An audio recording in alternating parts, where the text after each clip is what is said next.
All right, so let's do a little talking here, and some showing. So I haven't done a lot of videos recently because I'm busy, and there's not a whole lot to really talk about. Not a whole lot of changes. I'm back to work a lot more often now. So not that I wasn't, working all the time here and slacking at my job. It's just, you got to drive, so you have less time, and by the time you're done, you're just kind of like, But anyway, so Buddy Kane came over and we did some work on the pens, and I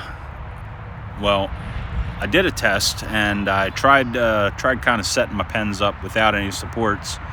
And the thing about high tension fence wire is that when you pull on it, it pulls your posts in. The problem with that is if you don't have any support, it pulls your post in, and they end up at a 45-degree angle instead of vertical like you would want. So you need to put supports in. Well, Kane and I did that, and we ripped this out in just a couple hours today after work. Went really fast, actually. Chainsaw makes quick work of cutting some wood. So let's take and flip this around, and I'll show you what I'm doing here. Hopefully it works, and I can start hanging fence and start getting these breeds separated out and actually, sell something that's worthy of selling. So here we go. Boop, boop. There we go. All right. So you can see there we got some semi-horizontals, some 45s. You see I got a brick in the bottom, and that's not really sitting where it's supposed to be, but that'll be adjusted as we start backfilling this in. So every one of these has a 45-degree post, about 45 degrees, just enough to get to the top of the post here, and it's about 5 foot up there. So this is 60-inch fence, which is 5 foot, and those posts are driven, I think they're 7 foot. Yeah, so like 3 foot into the ground, or 2 foot, or whatever the hell it is. So you get 5 foot to support the whole fence. The problem is when you pull on these, like I said, you pull on them this way, and there isn't any support. They lean in. So you need these supports here to, make it so the fence doesn't lean in. No one likes crooked fence. And besides that, I want it to look good. I don't want it to be a year fence. I want it to be a 20-year fence. So, all these 45 degrees are pressure treated. Got them all for free. One of my neighbors works at a place, and they're redoing their bridges. So these are all the bridge treads that were on it. They were about 9 foot, 10 foot in length. So we just, these over here are real easy. We just lean them where we want them, mark them with marking paint, and hit them with chainsaw.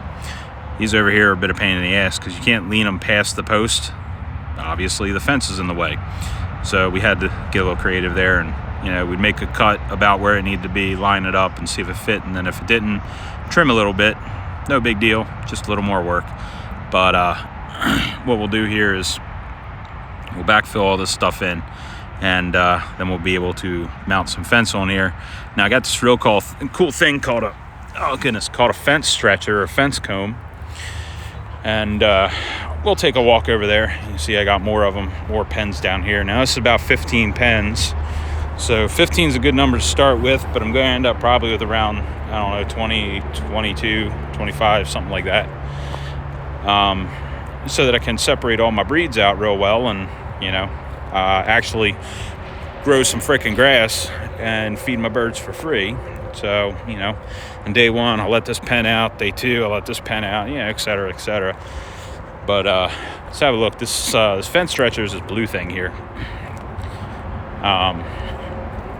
A lot of people don't use these. They go to Tractor Supply and buy the shitty one that you bolt together and squeeze the fence. You can see this is like a comb. This one is specifically made for 2x4 fence wire. And when I say 2x4, what I mean is the spacing, the square. So 2-inch by 4-inch. So it's specifically made to comb into this fence. Once you slip it on in there and get it all situated, you chain it up. So you slip a chain through there and chain through there, create yourself a triangle or whatever, and hook up a ratchet strap to something that's immovable, like a vehicle. You can drive the vehicle forward to get your initial tension, and then hit the ratchet strap and pull it tight. Now, a good example of what I'm talking about here with needing fence supports is this. So I tried it without a fence support, and it did not work, as you can see. So lesson learned. I didn't waste a whole lot of fence, just enough, 30 foot of it. So not such a big deal, but I thought my soil was strong enough, and it turns out it's definitely not strong enough. And some of the people that do fence out there be like, this fucking idiot. And sure, but I don't fence all the time, so I'm the fool here, but whatever. So yeah, I have real clayey soil. It's just when you disturb the soil, it's becomes soft. It's not like a pounded post.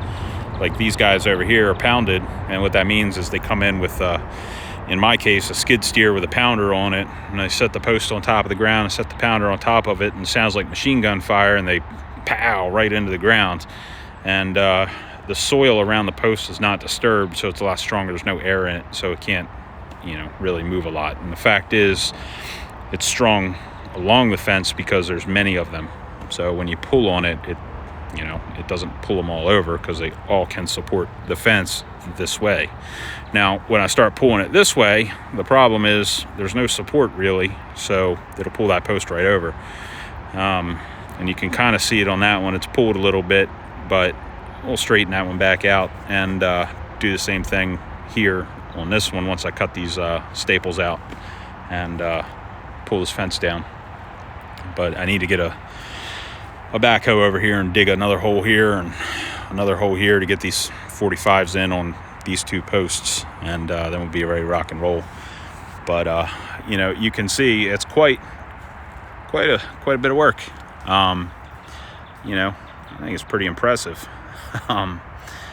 It's just, like I said, it's just 15 pens. Here I am, just 15 pens when people only got like one. But it's really just a matter of, like I said, being able to offer choice and separate everybody out to prevent crossbreeding. Back last year, year before, I only had really one breed of duck. So any duck eggs I found laying around or laid in a nest box or whatever were guaranteed to be Indian runner ducks. But I've gotten into, runner ducks, Muscovy ducks, Welsh harlequins, cayugas, khaki Campbells, all that stuff. And a lot of them guys will absolutely interbreed, and you'll get just mixes of random shit. And the problem is, mixed breed ducks aren't really as valuable as straight runner or straight breed ducks. So it really behooves me to be able to separate everybody. And the same thing with the geese and the chickens, right? So mixed breed geese can really only sell them for $20 a goose. Some people might be like, $20 a goose, that's awesome. But from a business standpoint, it's really not that great. You know what I mean? Compared to when I sell straight breed, I can sell a gosling of a purebred goose for $80 to $100. So, what am I going to choose here? I'm going to put the time and investment into something like this so that I can sell that purebred goose. Same as the ducks. It just makes sense, right? So, but once I come along here with a front loader and push all this shit back into the holes, I'll backfill it, and depending on how squirrely I feel, maybe get my neighbor's tamper and tamp it all down. Maybe not. I don't know. It doesn't matter that much. It's going to be right up against the fence line, but I'm sure the ducks will dig a big old trench in there where it's all soft. So I'll fill all this back in, and then I'll be able to stretch some fence across it and nail it up. And then the pen's pretty much done. I just need to put a cover, an end cap on these pens. Now the secret here is these are all dimensional on purpose. So they're going to be 8 foot, 8 foot, which means it's 16 foot wide. And then these are 16 foot between, so we got 32 feet deep. So 16 by 32 on each pen. And up in the front there, I'm going to build some more pens behind that Japanese maple. Up there's a bend in the fence that goes this way. So I'm going to build some pens along that. and probably another 10 or so, and potentially over there some more pens as well. Maybe one big pen for Muscovy ducks or something like that, because that's going to be kind of my grow out pen, since I use the Muscovies for meat production. I do want them all mating each other. I just need them all to stay in one area. But the thing is, this being 16 foot wide, I can fit a single cattle panel across here. And when I say 16, it's more like 15 foot, so I'll be able to cut a little bit off and adjust it as needed, or just kind of fold it over or something, whatever. Cattle panel's real soft, so you can, just basically fold it. So piece of cattle panel across here, and for the chicken runs, we'll build a hen house on pallets, and we'll pop the hen house like right here on these pallets. Put a little door through the cattle panel into the hen house so the hens can go in. And when it comes time to clean it out, we get the tractor with some bucket with some forks on it, lift up the hen house, move it the hell out of the way, remove the cattle panel. I can take the forks off and go in with the bucket and just scrape all the doo-doo out, get rid of that, put it in a compost pile or something, and then put everything back. The plan is, between these, we're actually going to put little gates, I guess you could call them, I don't know, doors, whatever the hell you want to call it. Just cut out a piece of the fence and make it so that we can maybe screw some 2x4s to hold the fence together or something like that, and put a door on it. That way, when we're ready to clean these things out, all we do is go in there and chase everybody through that into the next pen. Start up there, leave one pen empty, and chase everybody in. You know what I mean? That way, we start up there, we chase everybody into the next pen, clean out that pen, chase everybody in, clean out that pen, and just work our way all the way down until all the pens are cleaned out. Sure, it'll take a day, but with the front loader, it goes pretty fast. Provided my tractor has a clutch that works, everything should go swimmingly. So that's kind of the plan for these. Get everything settled. And now to automation, a lot of people for their pens or whatever, when they keep ducks, they'll put kiddie pools or whatever in here. Now, I don't know about you, but lifting a stinky old kiddie pool up to dump out is not exactly the best, most fun I could have. So what I plan to do, ducks mate better on water, so same as geese. I won't do this in the pens that have chickens, because chickens find the best way to drown or die, and that happens to be in a bucket full of water. So what I'm going to do is get myself the bottom of an IBC, set it right here in the corner, and on the bottom of the IBC, I cut it off so it's about a foot high. The bottom of the IBC, that valve, right? So they sell these adapters to go from that real coarse thread on IBCs to NPT, 2-inch NPT, which means National Pipe Thread. Everything is threaded in NPT except these damn IBCs. So you need an adapter coupling, so called buttress fittings. So I'm going to buy a bunch of them, screw them on, convert it to NPT. And what I'll do is I'll hit up a sprinkler warehouse and get myself some auto valves that are full flow 2-inch. I found them you can buy them in stainless steel and all that crazy shit for like $300 a valve. I ain't doing that. That's stupid. Found them in plastic, high impact ABS for $50 a valve with a motor on top that'll control your valve for you. They're all 24 volt. So I'll put those guys on there, run a main pipe out here. And what I'm going to do is all along this fence, I'll plant pampas grass or something on the outside to create a natural filter.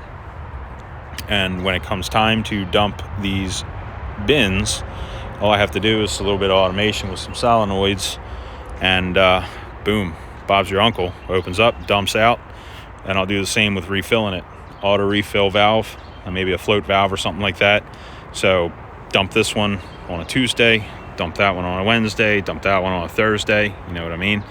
And they all cycle through and dump. That way I'm not putting a ton of, nitrogen and phosphorus and all that, duck shit out there and overwhelming everything. So dump them in intervals. That way everything stays alive.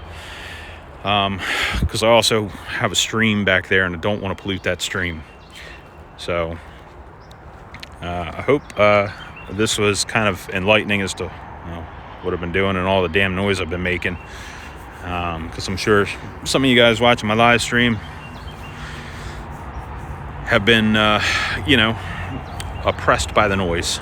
But sorry about that. Chainsaw running, all that good stuff. Got to do some work. So, anyway, I'll catch you later, guys, and thanks for watching. I know it's 15 minutes long, but I hope it kind of explains what I'm doing here. A lot of people are kind of visual learners, and it's easier to just kind of show what I'm doing.